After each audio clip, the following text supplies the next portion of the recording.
Welcome to the IK, the channel that watches what others choose to ignore and exposes truths buried beneath official silence. Today, we tell the story of a man whose death changed Kenya forever, a man whose assassination did not end a life alone. It opened a door. His name was Gama Pinto. This is not just history, this is a pattern. Gama Pinto was born in Nairobi on 31st of March 1927 to Goan Catholic parents from Portuguese-controlled Goa. His father worked within Kenya's colonial administration. But Pinto would grow up to challenge colonialism, not in one country but across continents. At just 8 years old, he was sent to Goa for schooling. By his teenage years, Pinto had already embraced resistance.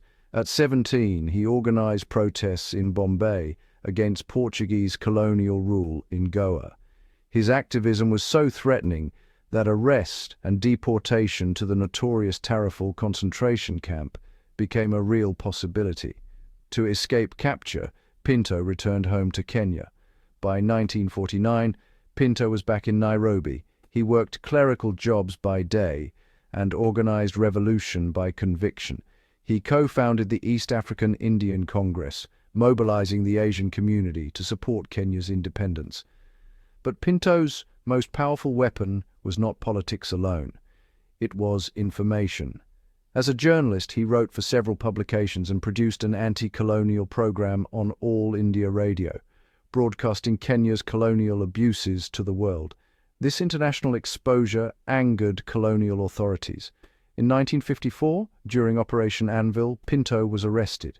He spent 4 years in detention, including isolation in Manda Island and Cabanet. Yet, even imprisonment could not silence him. After his release, Pinto's influence only grew. He founded Sauti ya KANU, the voice of Kenya's independence movement. He later established Pan-African Press, trained political cadres through the Lumumba Institute, and worked with liberation movements across Africa, including Frelimo in Mozambique. Pinto was openly socialist, anti-imperialist, Pan-African. And in the middle of the Cold War, those beliefs were treated as threats, not opinions. By 1964, Pinto was a member of parliament. He was inside government, but never under control. Gama Pinto did not die by accident. He was dangerous for 3 reasons. Pinto rejected neo-colonial economics. He believed independence meant economic justice, not elite replacement. That made him inconvenient. He had strong connections with socialist governments and liberation movements across Africa. After his death, MPs were warned against cooperating with Eastern Bloc nations.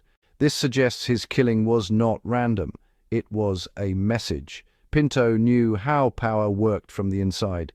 He could not be dismissed as an outsider, and insiders who refuse to comply often do not survive.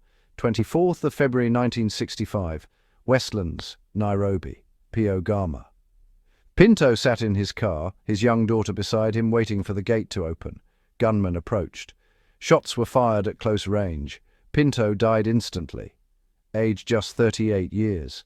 He became the first Kenyan politician assassinated after independence.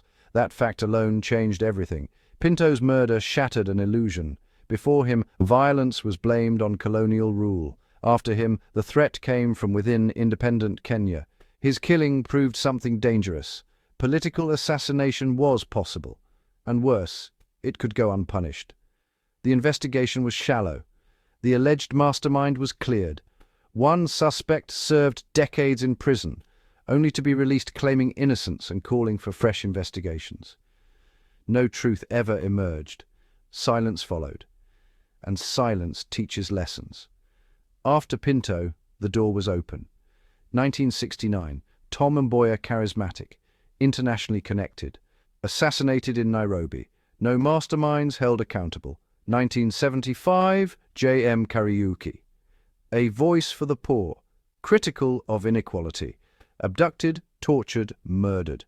1990, Dr. Robert Uko, Foreign Affairs Minister, killed under mysterious circumstances. International inquiry stalled. Different decades, same outcome. When leaders became too independent, too popular, too threatening, they were removed. Political assassinations do not begin with bullets. They begin with isolation, smear campaigns, ideological labeling, institutional silence. By the time violence occurs, society has already been conditioned to accept it. Pinto was the prototype. After his death, governments from China to Tanzania honored his work. In 2008, Kenya quietly included Pinto in its Heroes of Kenya stamp series. But recognition without truth is not justice. His family fled the country. His killers were never truly identified, yet history remembers. Host, firm, reflective. Gama Pinto was the first, not because he was weak, but because he was brave. His assassination marked the moment Kenya learned that independence did not guarantee safety, and power did not guarantee protection. If we fail to confront this history, we risk repeating it. This is the key. We do not accuse, we ask questions, because unanswered history is the most dangerous weapon of all.